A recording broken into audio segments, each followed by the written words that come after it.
Everyone, it's Samantha, and today I'm going to show you my artichoke cheese dip recipe. The original recipe for this is an al roca recipe, but I changed it up a bit by changing the cheese, and I'm just doing a couple of different things. So I'll link to the original recipe below, and then I'll put the amounts and ingredients that I used personally. So first, I had a jar of these artichoke hearts. They were just in water and they're quartered. So I'm just cutting them up into a lot smaller of pieces, just so it's evenly dispersed throughout my recipe.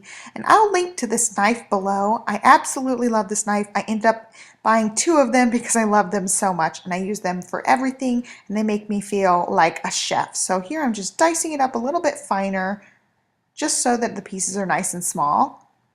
And basically you just mix everything into a bowl and then put it in the oven to bake. So I'm going to use about a cup of mayonnaise, and I end up running out in this jar, so I have to open a new jar.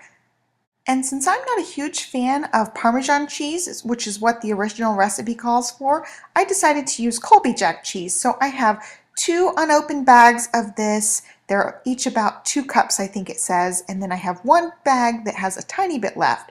So I went ahead and mixed it up to see how much cheese I needed, and I ended up using a bag and a half, and then I saved about half of a bag, or about 1 cup, for the topping. And the secret ingredient in this recipe is hot sauce. It doesn't actually make anything hot, you just add a couple of drops in, and then I added some salt and some cracked black pepper and some garlic powder, and then I just mixed everything up to combine it. And you can double or triple or quadruple this recipe depending on how many people you're feeding, but you want the consistency to be like as shown. It's kind of like a pasty type of consistency. It's not super duper wet or anything. So I'm just spreading it out in my dish. Then I'm going to sprinkle that remaining about a cup of cheese over the top of it.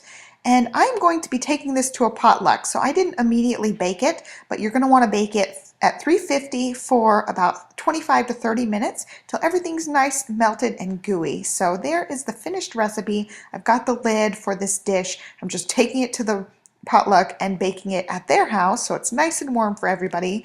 And later, this is some leftover dip. Most of it was eaten, but we took home a little bit, and I totally forgot to film it when it came out of the oven. So this clip was filmed late at night, so the dip just does not look all that great, but I assure you it is delicious, and everybody loved it at the party. It was almost gone. So I hope you guys give this recipe a try if you're entertaining, and be sure to subscribe so you don't miss my update. Thanks so much for watching. Bye.